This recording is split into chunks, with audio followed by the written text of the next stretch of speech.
싱킹 브릿지 타임즈 2025년 2월 10일자를 진행하도록 하겠습니다. 오늘의 편집 내용들입니다. 다소 길게 시간이 걸릴 것 같습니다. 한국이 대륙으로 다시 가야 할 이유라고 제가 제목을 붙여봤고요. 다소 기후 뉴스에 대해서 엉뚱한 생각을 좀 해봤습니다. 이정주 기자가 코리아 헤럴드에서 2월 9일 날 보도한 내용입니다. 2100년까지 한국의 폭염은 빠르면 올해 시작될 수 있습니다.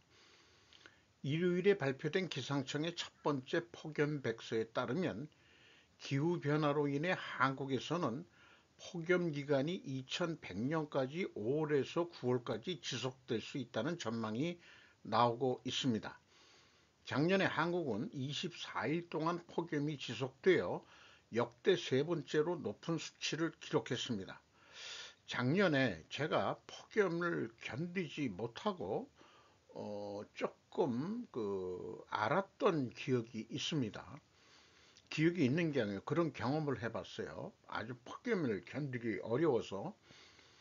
기상청은 2100년까지 한국은 5월부터 9월까지 폭염이 지속될 수 있으며 평균 폭염 일수는 현재 4.4일에서 17.4일로 증가할 것이라고 덧붙였습니다. 기상청은 향후 폭염 패턴 변화는 기후변화 시나리오마다 크게 다릅니다라고 말했습니다. 온실가스 배출량 감소 여부와 방식에 따라 폭염의 강도와 지속기간이 크게 달라질 것입니다. 하지만은 저는 여기에 100% 동조하진 않습니다. 왜냐하면은 여러 과학이나 이 천체를 연구하는 학자들에 의하면은 지구의 자전 운동 때문에 지축이 조금씩 변해서 북극이 이동하는 영향도 받을 것이다. 거기에 근거를 두고서 이 천문, 이 오리언자를 우리나라 지도에 비유를 해봤습니다. 이 오리언자에서 오리온 벨트가 제가 38선을 거의 유사하게 이 생각을 해봤고요. 어, 그 이게 뭐 보통 고구려 벽화에 이 장수가 칼을 들고 있는 모양으로 돼 있고 서양에서도 여기는 뭐 방패 같은 걸 들고 그 다음에 이제 칼을 쳐들고 있는 그런 모양새가 그림으로 그려지죠. 그러면은 이게 향후 오리온 벨트가 오리온 벨트 생긴 모양은 이집트 피라미드 하고 똑같다고 그러죠. 그것의 정신을 보면은 옛날 사람들이 하늘에 있는 별자리를 보고 하늘의 뜻이 이 땅에서도 이루어지게 하소서 해가지고 이걸 설치한다는 거예요. 그게 땅에서 할 때는 반대로 느껴질 수 있다 이게요. 그래서 요거는 이 별자리하고 반대적인 약간 이 별자리하고 똑같은 건지 뭐 어쨌든 뭐 그게 중요한 게 아니고 여기 압록강하고 두만강에 이쪽으로 한번 상징적으로 생각을 해보자. 그렇다면은 어떻게 될 것인가? 확대해서 커지는 겁니다. 그래서 끙끙거려서 이렇게 만들어 본 거면은 우리가 압록강하고 두만강 여기 이 오리온 벨트 삼성 별자리 중에서 오른쪽은 지금 나선 지구 쪽을 상징하고 있습니다.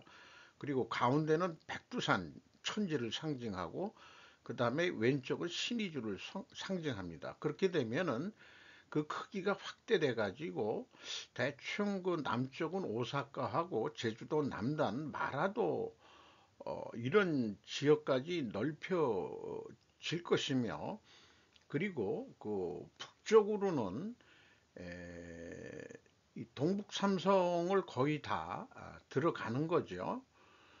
그리고 칼을 든 그 팔의 위치는 쭉 가면은 바이칼 호수까지 넘어가서 더 길게는 더 북쪽으로, 왜냐 나중에 이 시베리아가 그 좀 살기 좋은 그런 기후로 변할 것이다. 그게 뭐 100년 후인지 어떤지는 잘 모르겠습니다만은 어쨌든 우리 그 한민족이 다시 대륙으로 올라가야 되지 않겠냐. 기존 땅은 버린다는 뜻이 아니고요. 그러니까 지금 서울이 우리 대한민국의 수도인데 일단은 평양으로 옮겼다가 그 다음에는 저기 나중에 하얼빈 정도 수도, 그 옛날처럼 발해처럼 남경, 중경, 상경 뭐 이런 식으로 수도를 한 세 군데 정도 운영하는 그런 대륙 국가가 되기를 개인적으로 그 상상을 해 봤습니다. 그러면은 그 이 방패를 들고 있는 그 또는 화살을 쓰는 쏘는 모양일 수도 있는데 이게 아까 그림은 그 캄차카 반도 그 정도인데 여기 더 위에까지 그 올라가는 거로 이렇게 좀 그 경제 활동 영역이라고 그러죠. 그렇게 좀 확대되지 않겠냐 하는 개인적인 국수적인 그 생각을 해봤습니다. 국수주의적인. 중국 건설은 황해를 일촉즉발의 지점으로 만들 위험이 있습니다. 마이클 팩 인사이더에서 2월 9일 일요일 보도한 내용입니다. 중국은 중국과 한반도 사이의 황해에 구조물을 건설하고 있는 것으로 보입니다. 중국의 이웃을 지배하는 플레이북에는 섬 메리코 해양 구조물이 포함되어 있습니다. 전 한국 외교관은 황해가 중국에 역사적으로 중요하다고 주장합니다. 중국은 중국과 한반도 사이에 위치한 황해에 건축물을 세우고 있는 것으로 보입니다. 한국은 이것이 중국이 물고기가 풍부하고 석유와 가스 매장지가 있는 15만 평방마일의 수역에 대한 주권을 주장하기 위한 전초전이 될 수 있다고 우려하고 있습니다. 이 파워플레이는 미국에 영향을 미칠 것입니다. 조선일보에 따르면 한국의 정찰위성이 12월에 중국 구조물을 탐지했다고 합니다. 신문은 직경과 높이가 50m를 넘는 이동식 철골 구조물인 이 설치물이 분쟁 해역에서 발견되었다고 전했습니다. 중국은 2024년에 두 개의 유사한 건물을 세워 한국의 항의를 불러일으켰습니다. 중국은 이 구조물을 어업지원시설로 묘사하며 우려를 일축한 것으로 알려졌습니다라고 지적했습니다. 한국 관리들은 중국이 최대 12개의 그러한 구조물을 설치할 계획이라고 믿고 있습니다. 황해는 중국과 한국의 배타적 경제 수역 EEZ에 속해 있습니다.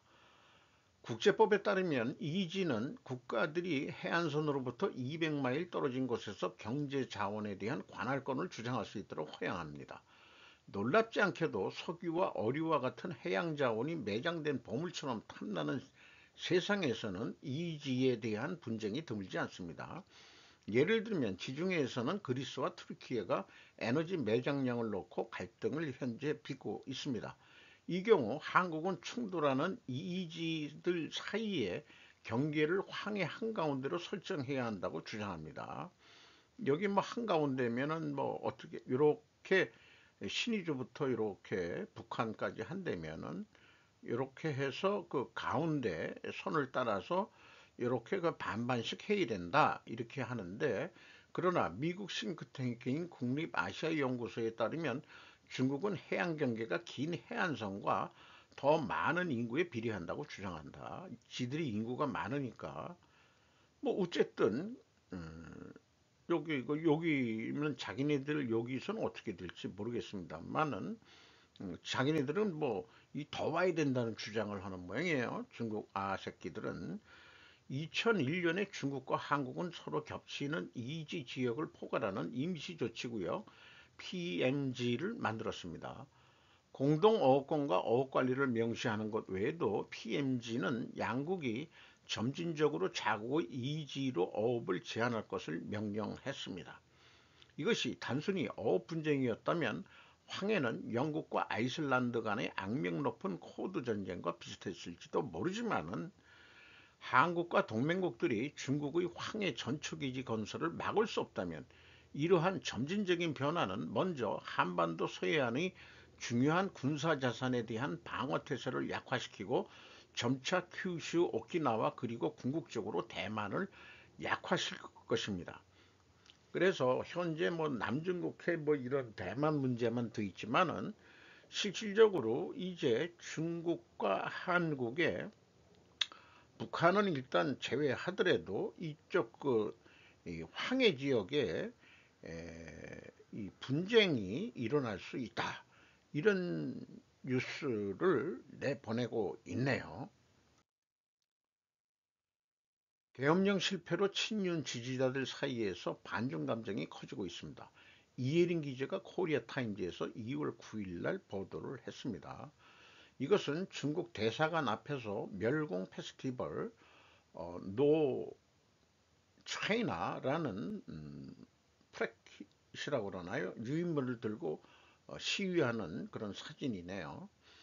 명동 중국 대사관 앞에 그 중국 대사관이 옛날에는 대만 대사관이었는데 그게 이제 그렇게 변했죠.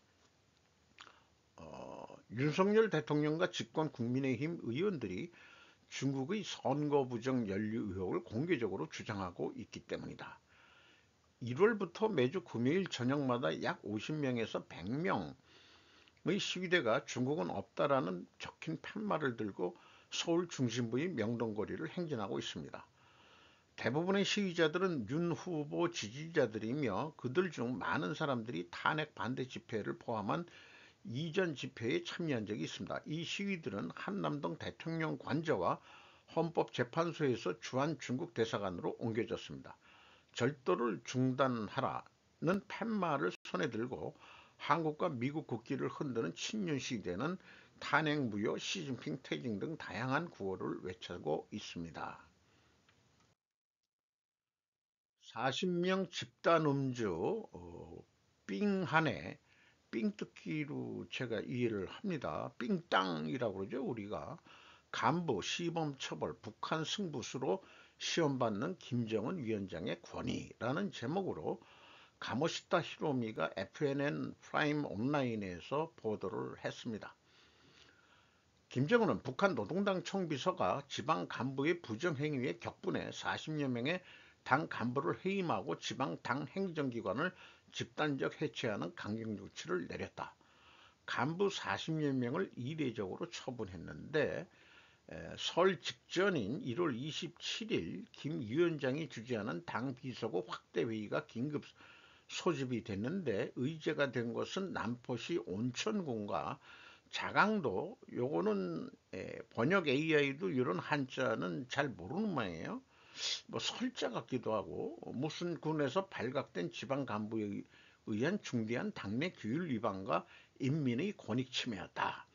어쨌든 40여 명이 집단으로 음주 접대를 받았다는 얘기고 온천군에선 그랬고 요거 뭐 영시군이라고 제가 그냥 읽을게요.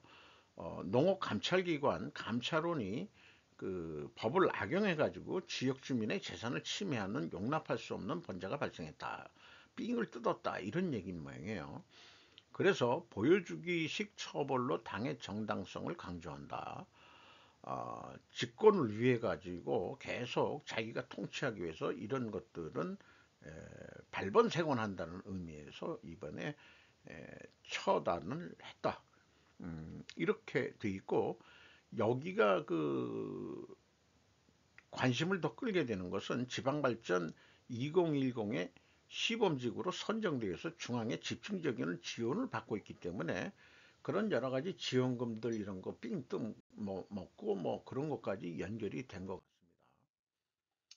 그래서 이런 것들은 김 위원장의 체면과 관계가 되고, 또 보여주기식 엄벌은 북한의 전통적인 통치 방식 중 하나다, 이렇게 소개를 하고 있고, 주민 진정 증거와 기강 잡기 운동인데, 2021년 제8차 당대회 이후 민원 진정 처리 이런 제도가 생겼다는 거예요. 재정감사 등 당내에 새로운 기강 감독 시스템을 도입했다. 민주국가도 아니면 신문고 같은 건 모양이죠. 우리나라가 청와대에 넣는다는 거하고 똑같잖아요. 인민 대중 제일주의의 통치를 어필하고 자기가 계속 집권하기 위해서. 그리고 2020년에 또 부정했던 거는 김일성 고급 당학교 부정부패 행위, 평양의대 입시부리 이런 게 또 있었다고 그러네요. 저는 전혀 우리 국내 뉴스에서는 이런 뉴스를 못 본 것 같은데. 그래서 이런 것들 이번 처벌도 주민들의 호소가 계기가 됐을 가능성이 점쳐지는 있는데, 그러면은 통제 국가에서 어떻게 주민 호소하는 게 우리나라 청와대 민원 들어가는 것처럼 인터넷으로 하는 건지 뭔가 기능이 있다는 얘기입니다. 서구 동유럽 공산권하고는 좀 틀리죠. 그래서 노동신문도 1월 31일자 지면에는 동유럽 등에서 사회주의 정권이 붕괴한 원인에 대해 간부들이 관료화되고 도덕적으로 부패했기 때문에 그렇다는 것도 소개를 했답니다. 그리고 지방발전 프로젝트가 성공하기 위해서는 전력이나 자재의 안정적인 공급을 했는데, 그게 제대로 안 돼가지고 간부들이 배탈이 날 뿐 아니라 부적분을 메우기 위해서 부정행위를 당하는 측면도 없지 않다, 이렇게까지 소개를 하고 있네요. 그래서 한층 더 성과 쌓기나 내부 결속의 강화가 강요되는 가운데 울창한 주민이나 간부층의 불만은 어디로 향할지 눈을 뗄 수 없다는 결론을 내고 있습니다. 그래서 이런 뉴스를 접하면서 전체주의에서 지시 네트워크는 작동하나 보고 네트워크는 처벌이 두려워 제대로 작동하지 않는다. 넥서스에서 소련이 해체되는 과정에 정보들이 위로는 올라가는데 그게 아날로그식이면은 제대로 안 된다 이게요. 그러니까 북한은 뭔가 전산이나 이런 해킹 능력도 많기 때문에 의외로 인터넷이 움직이고 있다는 느낌을 받고 있습니다.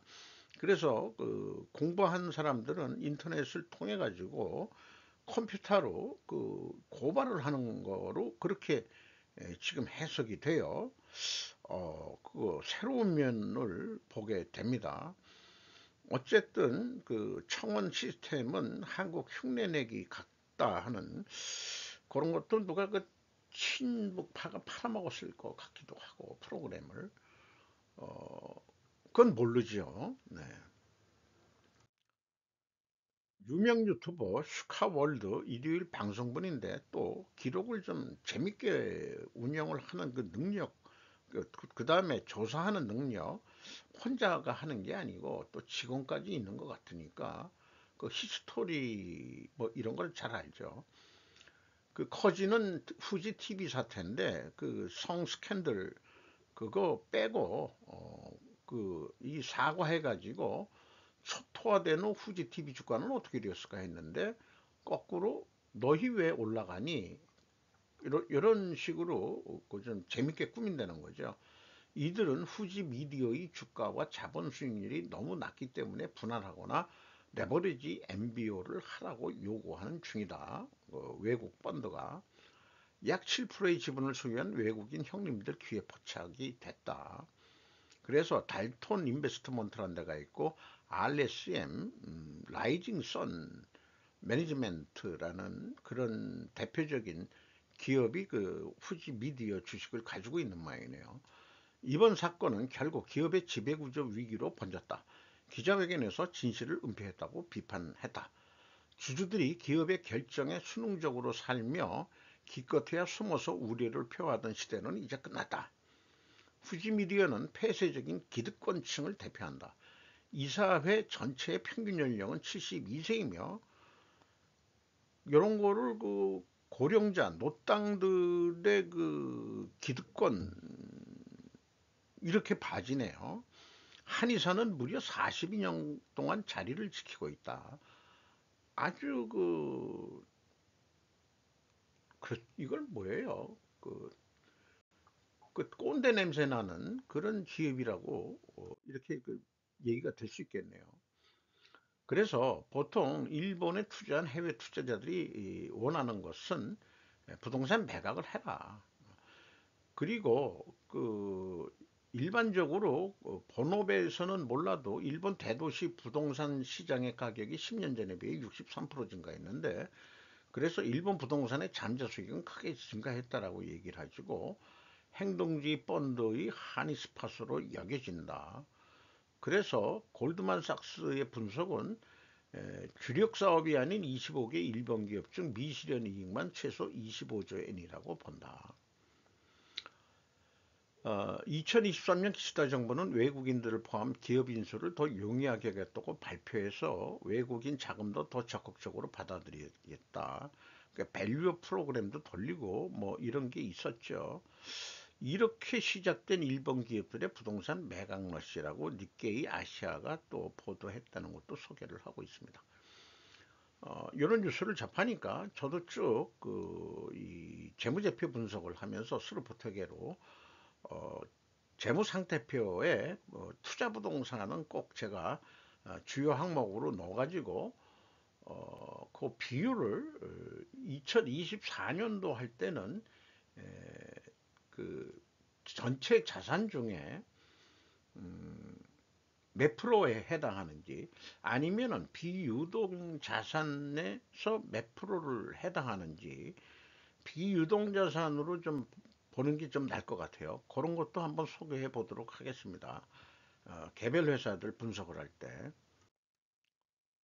최신 취업 트렌드 중고 신입. 요것은 요 이 뉴스를 보고서 제 느낌을 좀 정리를 해본 건데요. 상류사회 사다리로 올라가려는 그래서 어울리는 짝을 만날 확률이 높기 때문에도 학벌을 하고 대기업에 들어가려고 그런다. 학벌과 대기업을 선호할 수밖에 없다. 실제 그렇지 못한 청년들은 중소기업에서 노총각, 노처녀들이 수없이 늘어나고 있다. 왜냐하면은 도시 문화생활과 고비용 생활비 때문에 결혼할 엄두가 안 난다는 거죠. 무슨 중매 앱이라는 것도 있고 뭐 하지만은 그거 뭐 텔레비전 프로그램에도 뭐 그런 게 있더라고요. 그런데 나오는 사람들은 나름대로는 사회적인 레벨이 지들이 있다고 보니까 참석할지도 몰라요. 어쨌든 이런 걸 봐서는 우리 때에는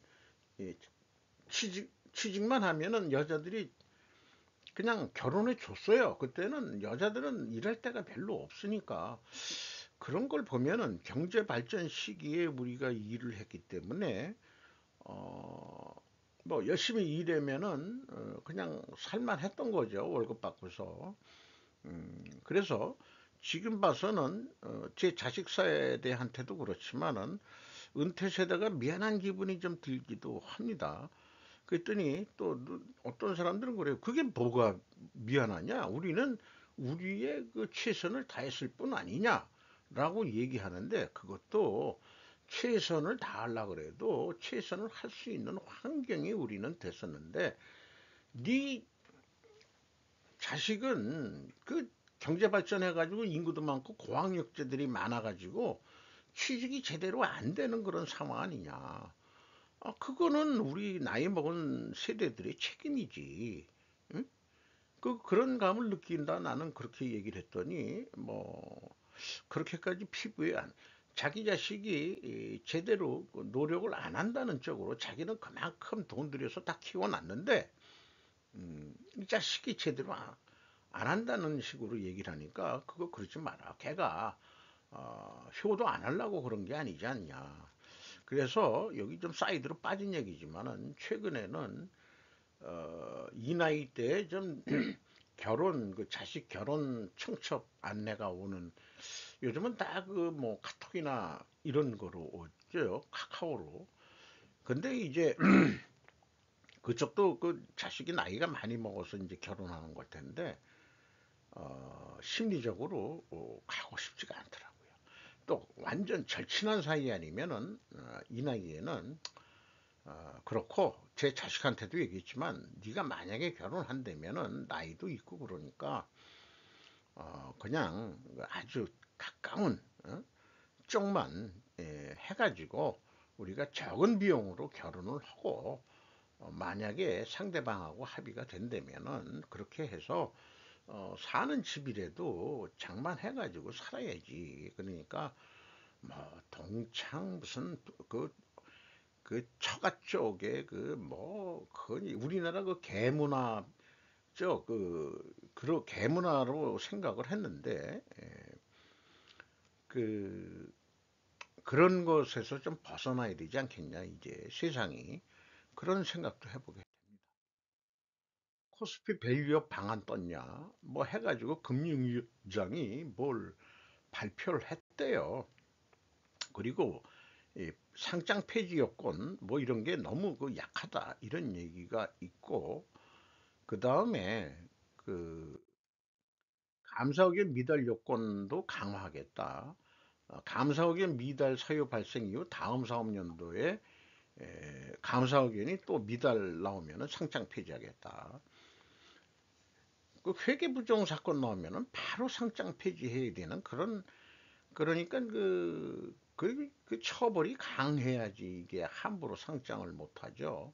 그래서 저는 스루프트 회계를 하면서 자연스럽게 저는 핵심적으로 재고자산 회계 한 놈만 팹니다. 감사하게는 회계 투명성 입증이 우선순위일 것이다. 이렇게 제가 말씀드릴 수 있겠고, 어, 제조업에서 재고자산 회계가 투명하면 딴 것도 투명할 확률이 높아요. 그러니까 회계법인은 그 재무 이런 쪽으로 그 재무 금융 뭐 이런 쪽으로 감사를 전문적으로 잘 한다고 그래도 이 재고 실사 뭐 이런 거가 그 공인회계사 자격증 땄다고 재고 실사 제대로 할 능력이나 있는 친구들이 있을까 모르겠어요. 그 실무를 해봐야 그것도 방법론이 나오고 이런 건데, 저는 그걸 직접 그 조직에 있을 때 해봤기 때문에 그 재고 실사라든지 재고자산 회계 투명에 대해서는 저는 아주 그냥 편집증적으로 그 투명성을 그 강조를 합니다. 그게 잘 되면 에, 그게 잘 되면 딴 거는 믿을 수 있다 이렇게 보는 거죠. 제약이론 경영위에서 제조업에서 가장 제약이 될 게 뭐냐, 재고다 이거죠. 뭐 이런 면으로 그걸 인식을 했습니다. 기업의 사업보고서 재무제표와 주석 등을 참고로 스루풋 시점 분석을 하는 입장에서 제조업의 경우 재고자산 회계 투명성 검증에 회계법인들의 역할이 약하다고 저는 보고 있습니다. 이전에 못 봤던 실세 금감원장 이복현 신관치 열었다. 이코노미스트 2024년 1월 23일 거를 제가 검색을 해서 가져왔는데, 이복현 대통령 측근 금감원장, 업계에선 금융 저승사자, CEO 내부 통제 책임 강조 세대 교체 기폭제 만들어, 이런 게 이제 소제목이었는데, 왜 그러냐면 이번에 그 상장 폐지 요건 강화, 이거가 금융위원회 위원장이 발표한 거거든요. 그래서 전에부터 한번 찾아봤던 건데, 그럼 금융위원회하고 금융감독원의 차이가 도대체 뭐냐? 이게 옥상호 아니냐? 내가 봐서는. 그래서 네이버 지식인의 2019년 3월 16일에인 것은 금융위원회에 대한 설명이 있고, 자건 어쨌든 금융위원회가 더 높은 최고 의사결정기구라고 돼 있고, 금융감독원은 뭐 이렇게 뭐 바리바리 써놨어요. 금융질서 확립, 금융소비자 보호, 금융기관의 업무 및 재산 상황에 대한 검사, 또 제재, 금융감독기관이다 했는데, 근데 그런 금융감독기관이 최근에 그 MBK 영풍이 고려한 M&A 하는 그 과정에 그걸 들여다보겠다 해서 결론도 뭐 못 냈으면서도 괜히 이복현이가 또 끼어 들어가지고 한 것도 있죠. 그래서 또 다른 검색을 보면은 금융위원회에 대해서 아주 자세하게 금융 분야의 최고 의사결정기구 여기도 있지만은 그리고 금융감독원은 아주 간단하게 얘기 해놨어요. 금융위원회가 위임한 금융회사에 대한 검사와 감독 업무를 하고 있습니다. 민간기구다. 근데 민간기구가 정부에서 임명하냐? 이런 거를 금융위원회 어린이 누리집이라는 홈페이지에서 소개하고 있는데 어린애들이 저도 읽고 읽어도 잘 이해가 안 되고 현실적으로도 그 색깔이 잘 모르겠다라는 생각이 들어가는데 이게 어린이 누리집의 이게 홈페이지에서 이렇게 설명을 했는데 제가 머리가 나쁘든지 어린이들이 머리가 좋든지 둘 중에 하나예요. 여러 번 읽어봐도 이해하기 어렵다. 금융감독원이 민간기구라고 내가 어린이들보다 머리가 나쁜 모양이다. 그런데 과연 어린이들이 이걸 읽고 이해할 수 있을까라는 생각이 들어갑니다.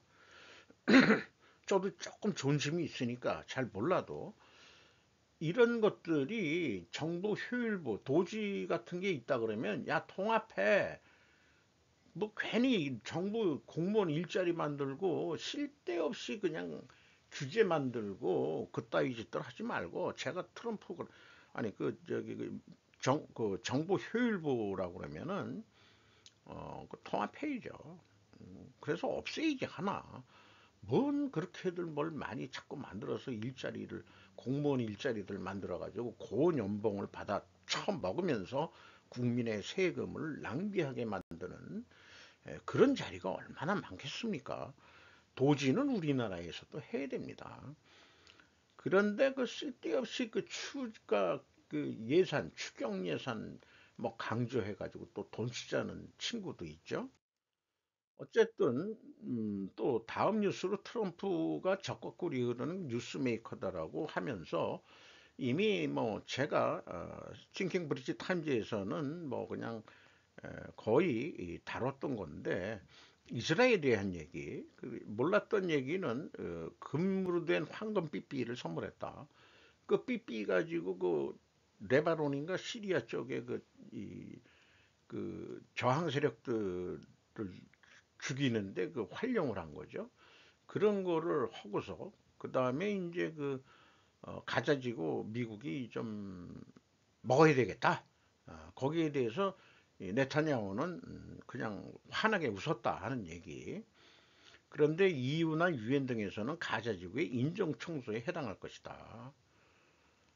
그리고 중국과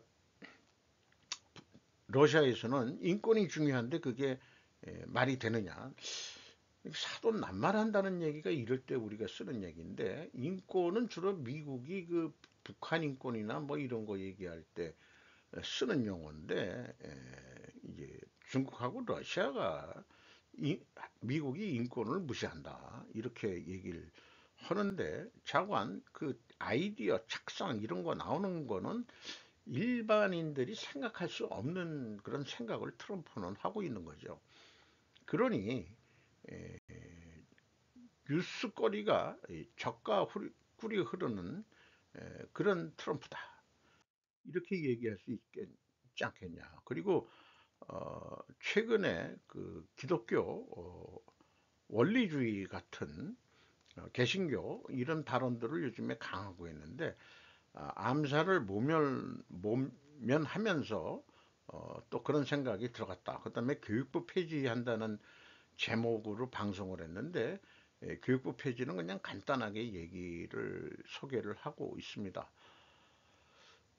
그리고 그 실제 교육부가 해체될 수 있겠냐? 아마 그 대안이 좀 나와야 되지 않겠냐? 그런 견해가 있는 거고요.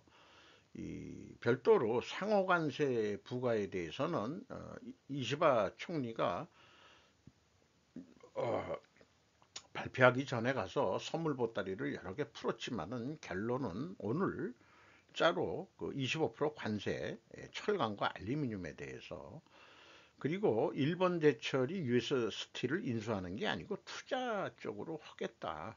뭐 이런 뉴스를 했죠.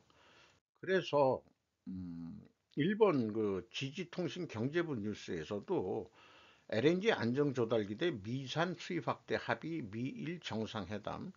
우리나라한테는 아마 그런 얘기 안 할 거예요. 우리나라가 일본보다도 더 미국산을 수입을 해줬으니까 그 쉐일 이런 LNG가 그 중동산이나 땅 데보다도 약간 뭐그 화학 성분이 틀려가지고 쓸 때 뭔가 좀 이렇게 조치를 해야 된다는 얘기를 들었습니다.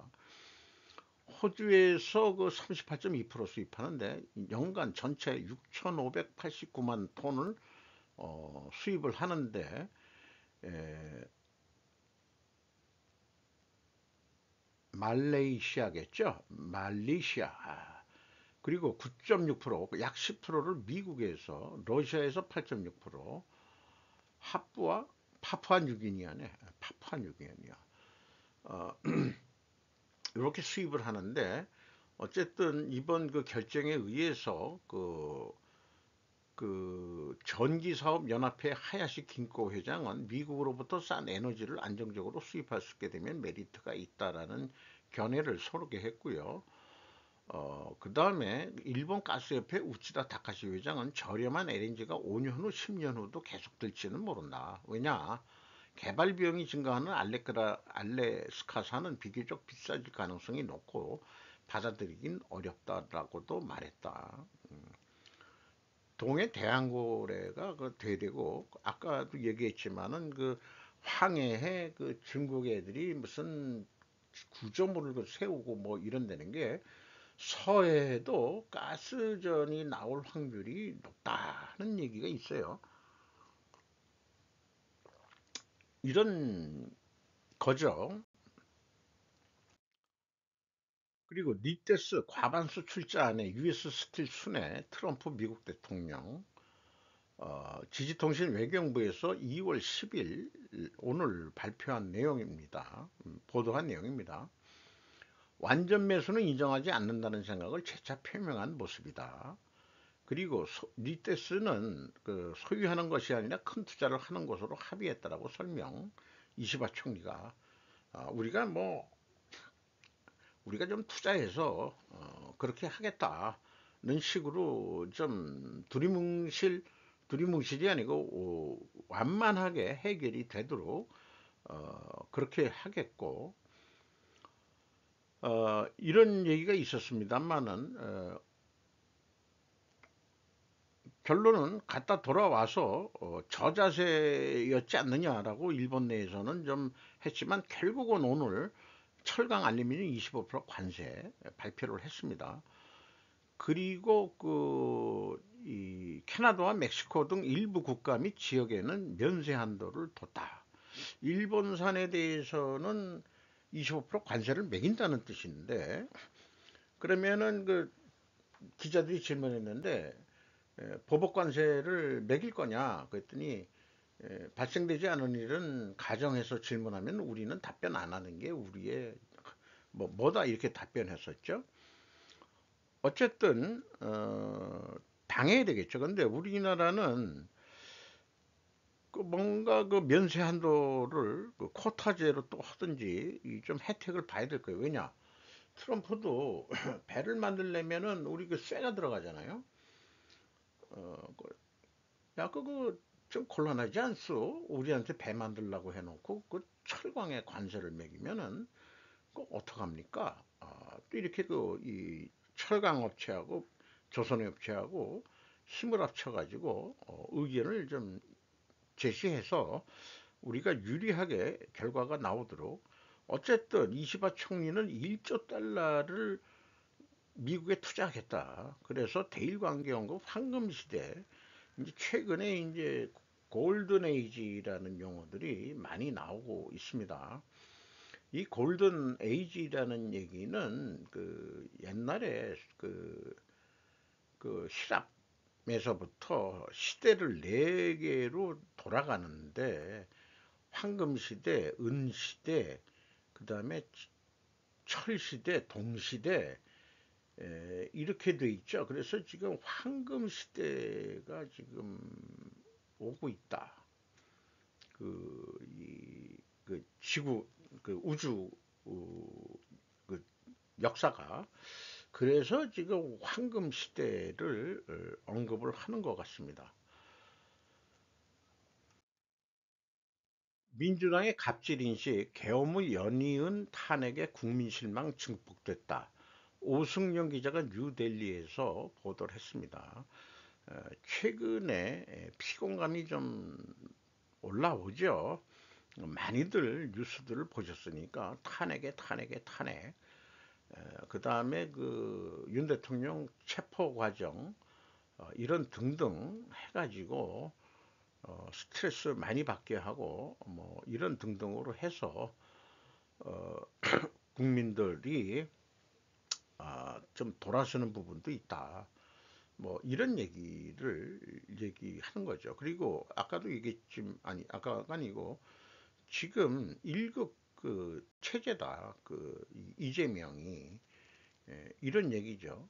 그래서 오늘 그 뭐 국회에서 그 교섭단체장 연설이 있었다는데 이 노동시간 줄여 주 4일 근무로 나가야 이신혜 기자가 조선비디오에서 2월 10일 오전 10시 30분에 보도한 내용인데 주 4일 근무제 도입 필요하다. 그리고 인공지능이 되고 하면은 노동의 역할과 모국의 축소는 필연이다. 그래서 AI의 첨단 기술에 의한 생산성 향상은 노동시간 단축으로 이어진다고 강조했다. 근데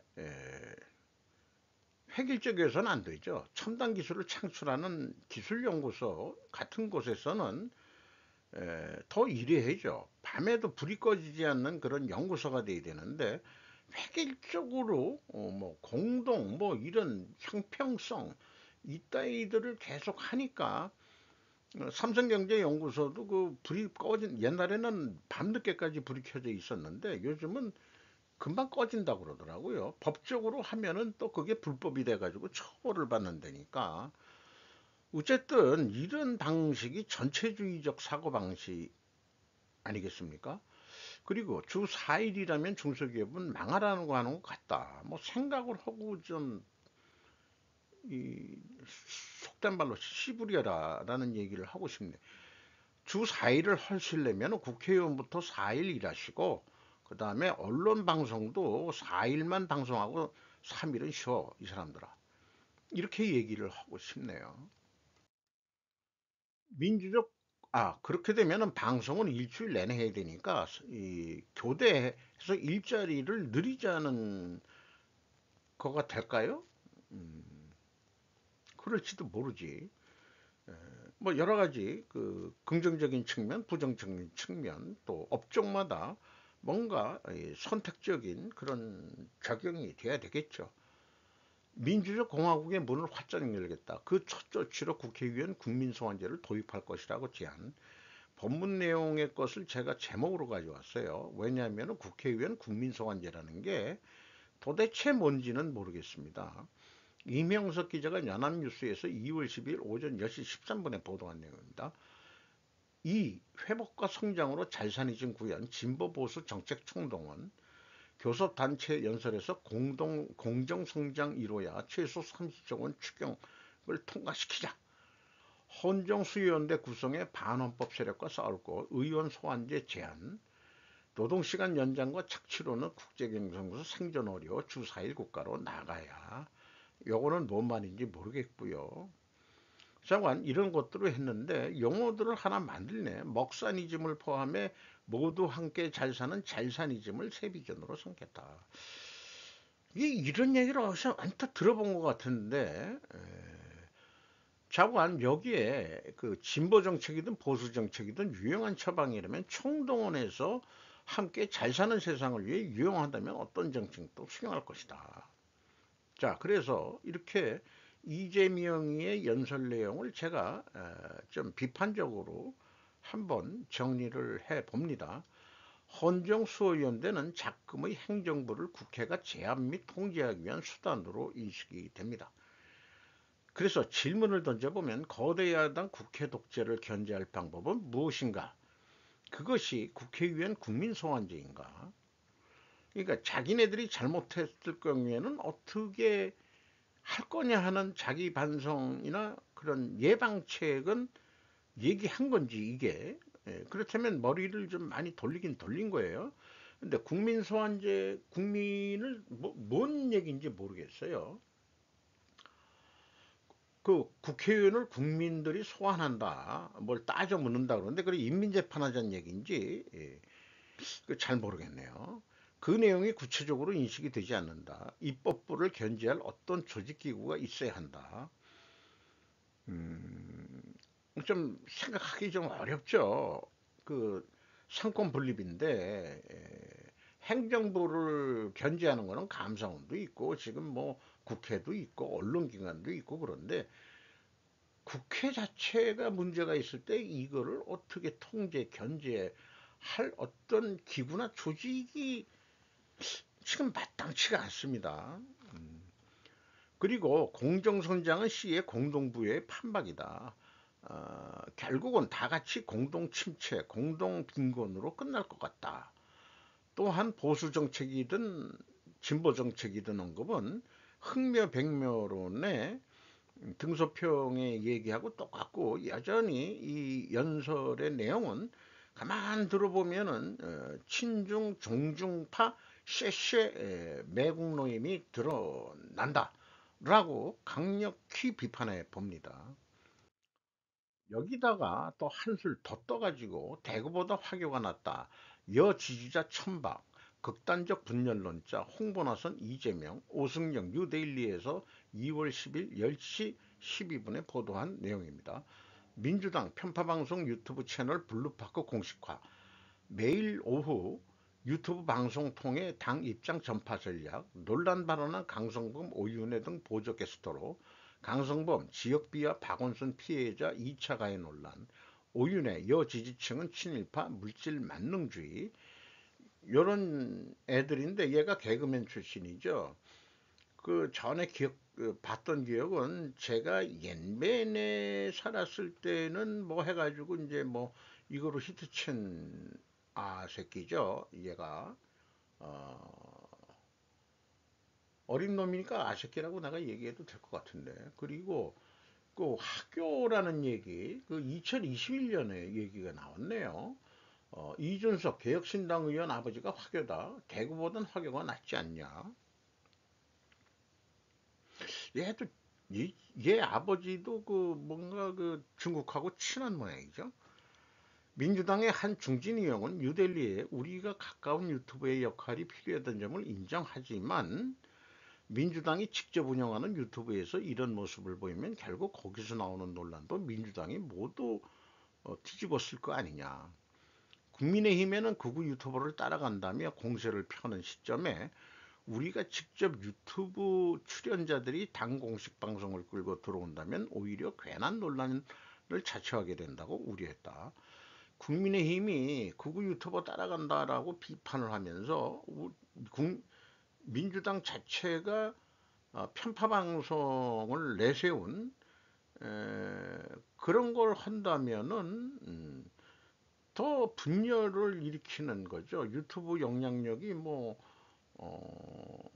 그 대단하다면 대단하겠지만은 또 그 뭐 이미 편향된 사람들은 이 방송을 봐가지고 뭐 아우 속 시원하게 잘 얘기하네 또 그런 좌파 성향의 그 국민들도 많이 있겠습니다만은 그래서 제가 질문을 편파 방송은 주 4일만 일하시는지요? 라고 제가 좀 묻고 싶은 거죠.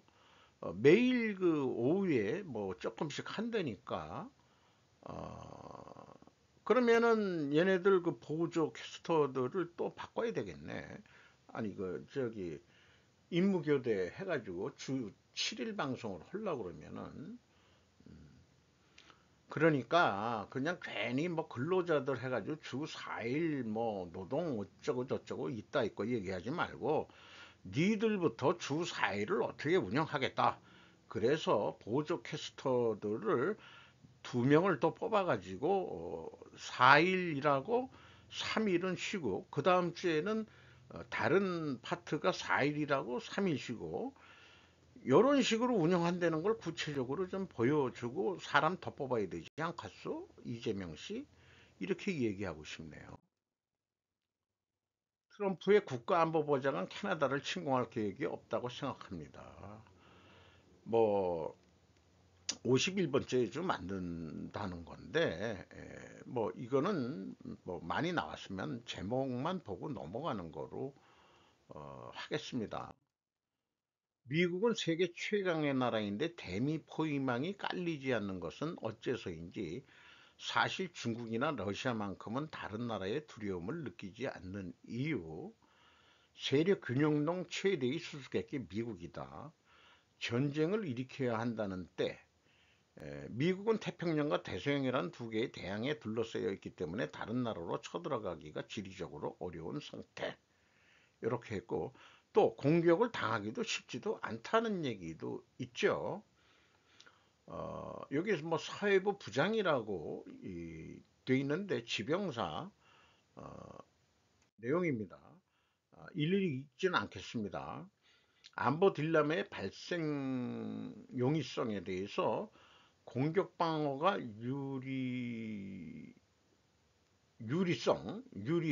유리성과 공격 방어 판별성 두 가지로 나눠지는데 공격이 쉬울수록 전쟁은 일어나기 쉽다. 이런 거를 설명을 하고 있고요. 미국 사회에서 가장 유효한 몸을 지키는 방법은 상대가 쏘기 전에 이쪽에서 먼저 공격하면 즉 선제 공격을 하는 것이다. 총기 휴대의 나라에서는. 그런데 그 스위스는 또 그렇진 않다는 얘기를 하고 있고 방어적으로 유리한 세계에서는 전쟁이 일어나기 어려워진다. 우리나라는 나라 자체가 방어 전쟁을 많이 했던 나라죠. 역사적으로 방어만 했다 이렇게 얘기할 수는 없고 우리도 공격을 한 적이 있긴 있을 거예요. 그리고 공격 방어 판별성이라는 거에 대해서도 얘기하는데 애매함은 강함보다 더 무섭다. 상대방이 어떨지 모르니까 이게 또 전쟁이 일어나기 쉽다 이거죠. 그 스위스 얘기가 미국하고 틀려가지고 그 총기 휴대 그 민간끼리 얘기한다 그러면은 미국에 의해서는 약물 중독자에 의한 총기 사고가 많은데 스위스는 그런 약물 중독자가 거의 없으니까 총기 소지가 자유를 하더라도 그런 총기 난사 사건들은 거의 없다 이런 얘기를 하고 있어요. 진정한 이유는 다른 사람들에게 총격을 받을지도 모른다고 불안해할 수밖에 없는 그런 사회 상황에 있는 것이다. 그래서 국제정치에 있어서의 안전보장의 딜레마라고 생각이 있다. 지정학 동영상으로 평균 150만 회 재생을 기록하는 사회부 부장이 익명인 모양입니다. 불변의 지정학의 법칙을 해설한 그 나라의 진짜 의도를 간파하는 지정학. 썬마크 출판에서 발췌 편집했다고 얘기를 하고 있습니다. 이런 류의 그 글은 벌써 이 피터 센지 보통 옛날에 피터 생이나 피터 센지라고 그러더라고요. 제오 원칙인가 그런 책이 있었어요. 그 군비 그 악의 악순환, 군비 증강의 악순환 이런 거. 그 다음에 피터 자이언의 지정학책 이런 거가 이 글의 내용이 좀 그 짬뽕이 되어 있는 것 같습니다. 그런 책들을 읽어봤기 때문에 이해하기가 좀 쉬웠다.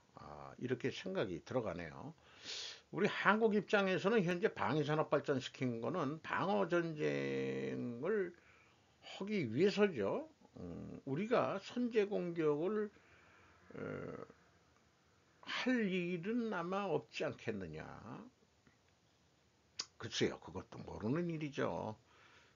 아까 맨 처음에 시작할 때가 오리엔벨트가 북으로 올라가야 되는데 자연스럽게 올라가게 될지 방어하기 때문에 방어해서 이겼기 때문에 올라가게 될지 그러니까 그 상대방이 오판을 해가지고 쳐들어올지 그거는 모르는 일이죠.